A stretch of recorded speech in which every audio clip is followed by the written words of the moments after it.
और चलिए बढ़ते अब आगे। घर पर हमले के बाद नेतन्याहू का पलटवार देखा जा रहा है गाजा पर। लेबनान पर इजराइल की एयर स्ट्राइक हुई। उत्तरी गाजा में हिजबुल्लाह के ठिकाने पर रॉकेट दागे गए। इजराइल के हमले में 73 लोगों की मौत हुई है। बता दें कि कल तक यह आंकड़ा जो है वो 70 लोगों का बताया जा रहा था, लेकिन अब ये आंकड़ा बढ़कर 73 पहुंच चुका है। जिस तरीके से नेतन्याहू के घर पर अटैक किया गया, उसके बाद अब ये करारा जवाब दिया जा रहा है। हमास के टॉप लीडर में एक यहया सिनवार बचा हुआ था और इजराइल ने उसे भी मार गिराया है। इस्माइल हानिया के बाद यह हमास का चीफ बना था। इजराइल ने यहया सिनवार से जुड़ा एक और वीडियो रिलीज किया।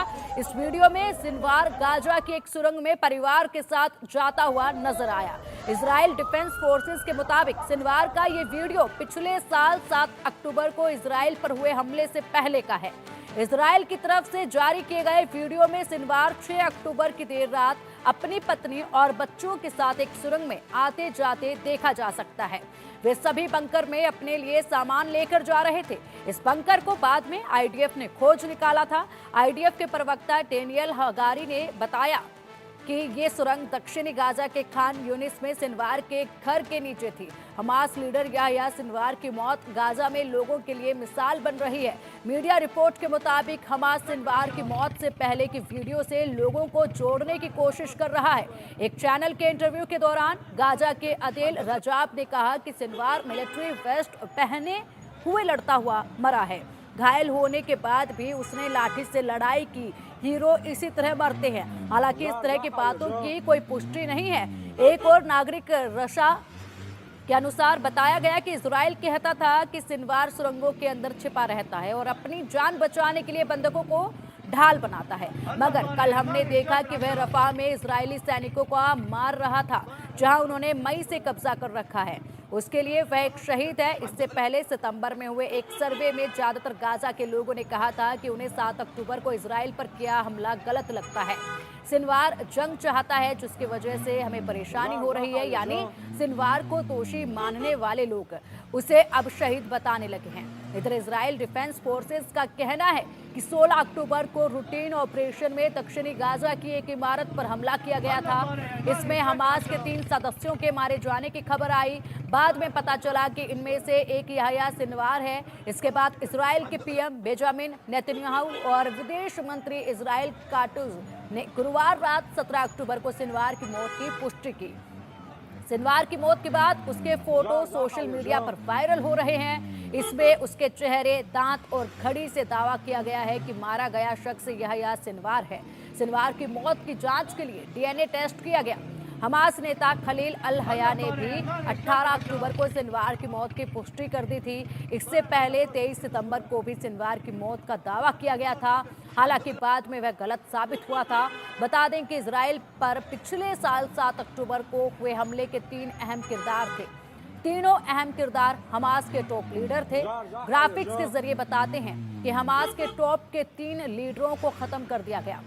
पॉलिटिकल चीफ इस्माइल हानिया को ईरान में मारा गया। हमास के मिलिट्री चीफ मोहम्मद टाइब को इजराइल के हमले में ढेर कर दिया गया। इसके अलावा गाजा में हमास के लीडर यहया सिनवार भी मार दिया गया।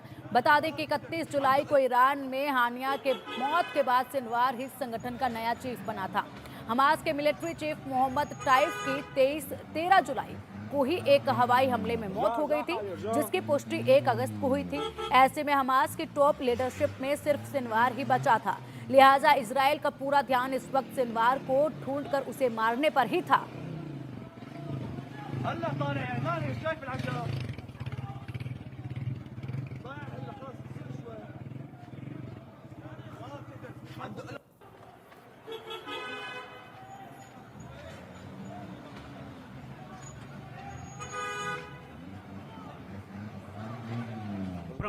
अब होगा आखिरी रण। नेतन्याहू के घर हमला, हिजबुल्लाह का होगा खात्मा। इजराइल का इंतकाम, कीमत चुकाएगा ईरान। हत्या का प्रयास, नेतन्याहू को मिला विपक्ष का साथ। नेतन्याहू आग बबूला, अब भुगतेगा ईरान हिजबुल्लाह। इजराइल के प्रधानमंत्री बेंजामिन नेतन्याहू के निजी घर पर हुए ड्रोन हमले के बाद नेतन्याहू आपे से बाहर हो गए हैं। नेतन्याहू ने ड्रोन हमले के जवाब में गाजा और लेबनान पर भीषण हवाई हमला किया। उत्तरी गाजा के बीत लाहिया शहर में हवाई हमलों में कई मकान और एक बहुमंजिला इमारत धराशायी हो गई। हमास मीडिया के मुताबिक इजराइल के हमले में कम से कम 73 लोगों की मौत हुई है। इजराइल के मुताबिक ये हमला बेहद सटीक और हमास के ठिकानों को निशाना बनाकर किया गया। अपने निजी घर पर लेबनान से हुए ड्रोन हमले के बाद बौखलाए नेतन्याहू ने दुश्मनों को अंजाम भुगतने की सीधी धमकी दी है। उन्होंने एक्स पोस्ट में लिखा, मुझे और मेरी पत्नी को मारने की कोशिश हिजबुल्ला की बड़ी गलती है। इजराइल के नागरिकों को नुकसान पहुंचाने की कोशिश करने वालों को नतीजा भुगतना होगा। हमास नेता याह्या सिनवार की हत्या के बाद इजराइल के प्रधानमंत्री नेतन्याहू के घर को निशाना बनाया गया। आईडीएफ के मुताबिक लेबनान से इजराइल पर 3 ड्रोन दागे गए। इजरायली पीएम के घर पर हमला 70 किलोमीटर दूर से किया गया।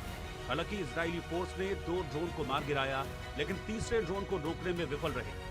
गनीमत थी कि हमले के वक्त नेतन्याहू और उनकी पत्नी घर पर मौजूद नहीं थे। इजराइल का डिफेंस सिस्टम तीसरे ड्रोन को रोकने में क्यों विफल हुआ, आईडीएफ इसकी जांच में जुटा है। उधर इजरायली हमले में याह्या सिनवार की मौत के बाद ईरान के supreme leader Ayatollah Ali Khamenei ने सोशल मीडिया पर कई पोस्ट किए और कहा कि सिनवार की मौत के बाद भी हमास खत्म नहीं हुआ है।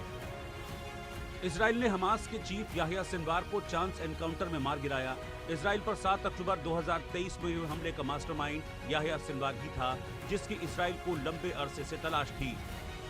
7 अक्टूबर 2023 को इजराइल पर बड़ा हमला हुआ था। इजराइल पर 300 से ज्यादा रॉकेट दागे गए थे। कई सौ लड़ाके इजराइल में घुसे और कत्लेआम मचाया था। 200 से ज्यादा इजरायलियों को बंधक बना लिया गया था। याह्या सिनवार के मारे जाने के बाद नेतन्याहू ने कहा कि सिनवार मारा गया, लेकिन जंग अभी जारी है। पिछले 2 हफ्तों में इजराइल ने गाजा और लेबनान में ताबड़तोड़ हवाई हमले किए हैं, जिसमें 400 से ज्यादा लोग मारे गए। गाजा के स्थानीय अधिकारियों के मुताबिक इजरायली हमलों में अब तक 42,000 से ज्यादा फिलिस्तीनियों की मौत हुई, जिनमें आधे से ज्यादा महिलाएं और बच्चे हैं। वहीं लेबनान के स्वास्थ्य मंत्रालय के मुताबिक अक्टूबर 2023 से अब तक लेबनान में 2400 से अधिक लोग मारे गए हैं। घर पर हुए ड्रोन हमले के बाद नेतन्याहू ने चेतावनी दी है कि जो भी इजरायलियों को नुकसान पहुंचाएगा उसे भारी कीमत चुकानी होगी। नेतन्याहू ने 2 टूक कह दिया है कि इजराइल को जीत मिलने तक आतंकवादियों का खात्मा जारी रहेगा। Bureau report, India news. वहीं 1 साल से भी ज्यादा वक्त से जंग से जूझ रहा इजराइल दुश्मनों को अब भी कड़ी चुनौती दे रहा है, लेकिन अब ऐसी रिपोर्ट भी सामने आ रही है कि इजराइल को समस्याओं का भी सामना करना पड़ रहा है। रिपोर्ट के मुताबिक इजराइल, आपको बता दें कि रिपोर्ट के मुताबिक इजराइल की 1 करोड़ जिंदगियां खतरे में हैं।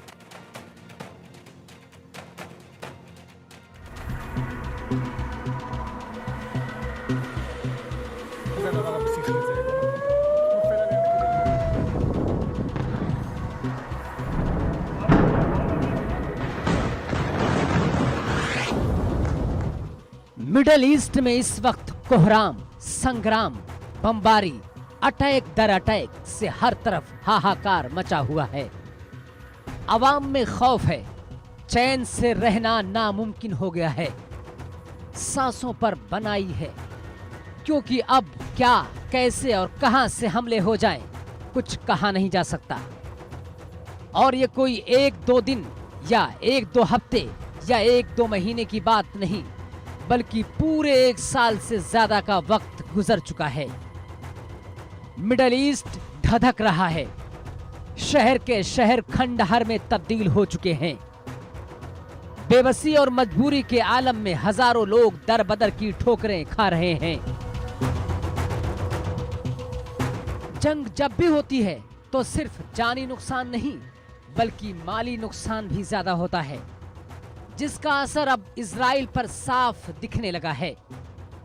1 साल से ज्यादा वक्त से जंग से जूझ रहा इजराइल चारों तरफ से हो रहे हमले से बेजार है और अब भी दुश्मनों को कड़ी चुनौती दे रहा है। लेकिन अब ऐसी रिपोर्ट सामने आ रही है जिससे इजराइल सकते में है कि अब क्या होगा। लगातार हमले और बेतहाशा खर्च से इजराइल की अर्थव्यवस्था भी डामाडोल होती जा रही है। गाजा और लेबनान में 1 साल से चल रही जंग की वजह से इजराइल को मिसाइल और रॉकेट इंटरसेप्टर की कमी का सामना करना पड़ रहा है। रिपोर्ट में दावा किया गया है कि इस कमी के चलते 1 करोड़ इजरायलियों की जिंदगी पर खतरा मंडरा रहा है।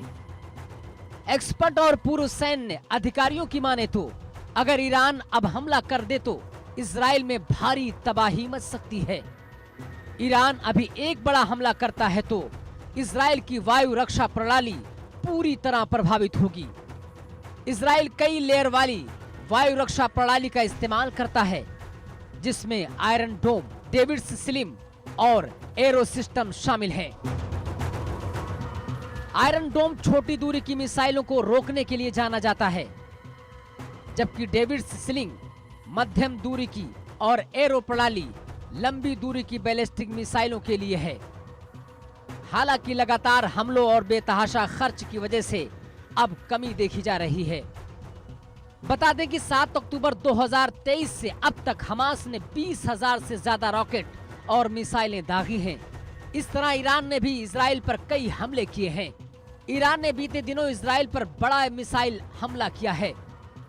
इन हमलों में इजराइल की क्षमताओं को चुनौती दी है और कहीं न कहीं हमास और ईरान के हमलों ने इजराइल को कमजोर किया है।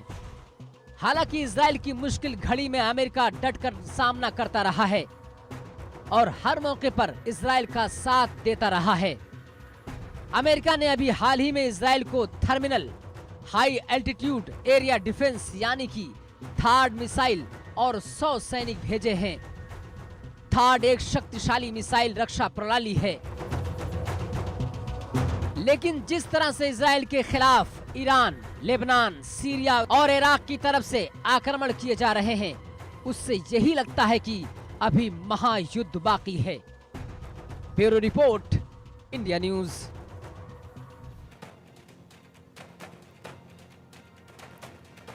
तो युद्ध के बीच इजराइल के सामने बड़ा संकट खड़ा हो गया है। 1 करोड़ नागरिकों की जिंदगी पर खतरा मंडरा रहा है। इजराइल के लिए अमेरिका की मदद भी अब नाकाफी हो सकती है। हमास ईरान के हमलों ने इजराइल को काफी कमजोर कर दिया। खतरे में 1 करोड़ इजरायली जिंदगी जो है अब वो नजर आ रही हैं।